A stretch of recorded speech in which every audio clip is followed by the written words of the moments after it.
আসসালামু আলাইকুম। তো সকালে উঠেই কিন্তু আমি গরম জল খেয়ে নিচ্ছিলাম। আসলে এটা হচ্ছে আমার প্রতিদিনের রুটিন। আর গরম হোক বা ঠান্ডা হোক বা নরমাল যেইটাই হোক, আমি সকালে উঠে কিন্তু জল খাই। আর খাওয়ার পরেই কিন্তু আমি চা, তারপর যেটাই আমি খাই সেগুলো খেয়ে নিই। বাট আমার ভিডিওতে দেখানো হয়নি, একদম ভাতের টাইমে আমি ভিডিও করছিলাম। আর শাকটা কিন্তু আমার আব্বুর বকার কারণেই আমি নিয়েছিলাম। শাক খেতে আমার খুব একটা ভালো লাগে না। আর সিমের যে বিচিগুলো থাকে সেগুলো খেতে আমার খুবই ভালো লাগে। আর ডিমে আলুতে আমার বেশ ভালো লাগে। আসলে ডিমটা আমি খেতে খুবই পছন্দ করি ছোটো থেকে। মাছ আর মাংসটা আমি একদমই পছন্দ করতাম না, ছোটোতে মানে খেতামও না। বাট এখন আমি অল্প হলেও খাই। আর ডিমটা তো আমার সবসময়ই ভালো লাগে। আর তারপরে আমি কিন্তু আমাদের মিল চলে গেছিলাম। এই যে আটা ধুকি করবে সেই জন্য মানে ভাতের চালের আটা পিষতে দিয়েছিল, তো আমি ভাবলাম যে নিয়ে এসে দিই।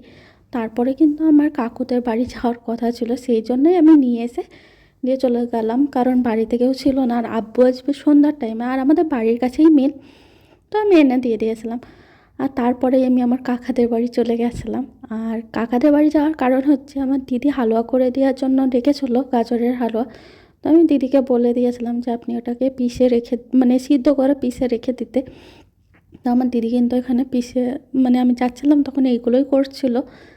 কারণ আমার মানে বাড়ি আসারও ছিল তাড়াতাড়ি, সেই জন্যই আর কি, নাহলে আমি যে থাকি তো তখন আমি করে দিতে পারতাম। তো এরকম আমার দিদি কিন্তু কিছু কিছু জায়গায় যেগুলো গোটা হয়েছিল সেইগুলোকেই মানে হাতে করেই করে নিচ্ছিলো, আমাকে বলছিল যে আবার মেশিনে দেবে নাকি। তো আমি বললাম না, হাতে মানে টিপলেই ওটা ঠিক হয়ে যাবে। আর এইরকম আমরা বাঙালি, মানে কিষানের কৌটোতে ঘি, আসলে মানে আমাদের কৌটো হলেই হলো, ওটার মধ্যে আমরা অ্যাডজাস্ট করে রাখা করাই, আসলে এই রকম অবস্থা। আর এখানে আমি ঘি দিয়ে দিয়েছিলাম।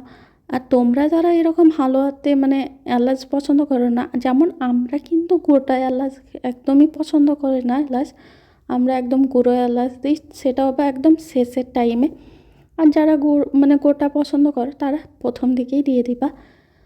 আমি আসলে একদমই রান্না বান্না জানতাম না, মানে গরম জলটা পারফেক্ট বানাতে পারতাম।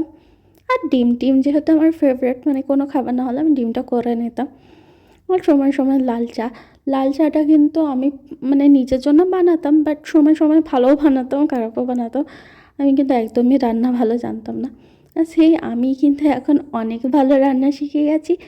আর এরকম আমার দিদিও কিন্তু আমার হালুয়াটা খেয়ে আমাকে মানে বানিয়ে দেওয়ার জন্যও বলেছিল, মানে এখন আমি নিজেদেরও করি, বা যেটা আমি ভালো বানাই আমি অন্যদেরকেও বানিয়ে দিই। আমাকে বললেও আমি বানিয়ে দিই। আর আমি যেগুলোই বানাই সেগুলো কিন্তু আমি আমার কাকাদের বলো, পিসিদের বলো, সবাইকে কিন্তু দিয়েই আমরা খাওয়া দাওয়া করি। আসলে এগুলো ভালো লাগে। আর আমরা যাদের দিই তারাও কিন্তু আমাদেরকে দেয়। আসলে দিয়ে থুয়ে খাওয়ার মজাটাই আলাদা। আর গাজরের ভিডিও, মানে গাজরের হালুয়ার ভিডিও আমি একটা ফুল বানাবো, কারণ এখানে আমি কিন্তু প্রথম থেকে ছিলামও না। তো তোমাদেরকে একদিন আমি রেসিপি নিশ্চয়ই শেয়ার করব, কারণ আমিও একদিন বানাবো। এখানে কিন্তু গরুর দুধ অ্যাড করা যায়, এটা অপশনাল।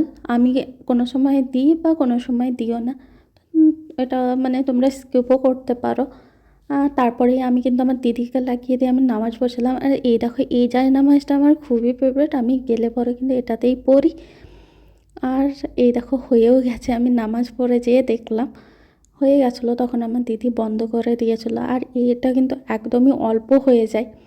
আর তারপরে দেখছিলাম আমার দিদির গয়না বানিয়েছে, আর সেই দিনই কিন্তু দিয়ে গেছে, মানে লোক যার কাছে বানিয়েছে সেই দিনই দিয়ে গেছে। তো আমি এগুলোই দেখছিলাম, মানে হালুয়া বানানো হয়ে গেছে। তো মেয়েদের তো এরকমই, মানে জানোই, জামা থেকে হোক গয়না যা কিছুই হোক আমরা কিন্তু দেখি বা দেখাই, এইগুলো কিন্তু করতে বেশ ভালো লাগে। আর এই যে কানেরটা দেখছো, কানেরটাও বেশ ভালোই লাগছিল। কিন্তু কৌটোগুলো দেখো কীরকম দিয়েছে, আমিও কিন্তু কয়েকদিন আগেই বানিয়েছি ওনার কাছেই। তো কৌটোগুলো ওই রকম দিয়েছে, একদমই অসহ্যকর। কারণ সোনার জিনিস যেটাতে রাখবো ভালো হয়ে থাকবে, সেই জিনিসটা যদি দেয় তাহলে কিন্তু বেশ ভালো লাগে, আর জিনিসটাও কিন্তু ভালো হয়ে থাকে। তো আর কী বা বলবো। আর এখানে কিন্তু আমার দিদি দেখো, মানে ওটাকে সরি, পলার যে বালাটা দেখছো, এটা কিন্তু সাইজটা একটু বড়ই নিয়ে নিয়েছে। তো পরে এখন মানে পস্তাচ্ছে, তো এখন কোনো লাভ নেই। ইনশাআল্লাহ আমার দিদিকে মোটা করে দেখ আল্লাহ, তো এটা কিন্তু পারফেক্ট হবে। না, এর আগে কিন্তু যদি রুলি বা অন্য চুড় যেগুলোই পরে সেগুলো কিন্তু পরলে এটা ঠিক হবে, কিন্তু একটু বেশি বড় হয়েছে। আমি নিজেও পরে দেখে নিচ্ছিলাম, ডিজাইনটাও বেশ ভালোই, আর কানেরটাও বেশ ভালো লাগছিলো। আর এইগুলো কিন্তু জিজ্ঞাসা করো না কত আছে কি, কারণ আমি এগুলো কিন্তু বুঝি না আর জানিও না এগুলো কতটা আছে কি, তাও এগুলোই আমরা দেখছিলাম। আর এই দেখো কৌটোটার জন্য কিন্তু আমি কি বলবো, আমারও খুব খারাপ লাগছে, কারণ আমারও এরকমই কৌটো দিয়েছিল। আমি করোনা দেখার পরে কিন্তু আমার দিদি আমাকে হালুয়া এনে দিয়েছিল, অবশ্য অল্পই হয়ে গেছিলো, আর আমাকে যা দিয়েছিল আমি কিন্তু তাও তুলে দিয়ে দিয়েছিলাম, কারণ আমারও খেতে সেই রকম ইচ্ছে করছিল না। তারপরে আমি বেরিয়ে পড়লাম বাড়ির উদ্দেশ্যে, আমি একাই আসছিলাম। আর আমার কিন্তু কাকা পিসি বা দিদিদের বাড়ি যেতে গেলে আমাদের কিন্তু জামা পরাও, মানে নতুন জামা পরতে লাগে না, নাইটি পরেই চলে যায়। আমাদের কিন্তু টোটো ভাড়াও লাগে না, প্লাস আমাদেরকে মিষ্টিও নিয়ে যেতে হয় না, কারণ আমাদের একদম বাড়ির আশেপাশে। আমি ওখানে একা একাই চলে এলাম, আর এসেই কিন্তু আমি কফি খাচ্ছিলাম, কারণ ভালো লাগছিল না দিনটা, মানে একদমই কাজের মধ্যে দিয়ে গেছিলো। তো আমি একটু কফি বানিয়ে নিচ্ছিলাম, কারণ পরে কিন্তু মানে ধুঁকি বানানোর কথা ছিল। তো দেখলাম যে একটু কফি খেয়ে নিজেকে তরতাজা বানিয়ে নিই। আর এই দেখো তারপর ধুঁকি বানানো হয়ে গেছিলো, তরকারি কিন্তু অনেকগুলোই হয়ে গেছিলো, আর খেতেও কিন্তু সেদিন বেশ ভালোই লেগেছিলো। কিন্তু আমি দুটো একদমই খেতে পারলাম না, কেন জানি না। ছোট ছোট সাইজের হয়, আমি কিন্তু দুটো খেয়ে নিতে পারি। আর ভিডিওটা এডিট করার সময় আমি দেখলাম যে লাইট কিন্তু দুটো জ্বালার কারণে কিন্তু একদমই চেঞ্জ হয়ে গেছে। কালার ডিফারেন্স বুঝতেই পারবা তোমরাও, একদমই আলাদা রকম লাগছে, মানে খাবারের যে কালার সেগুলোও কিন্তু চেঞ্জ হয়ে গেছে একদম।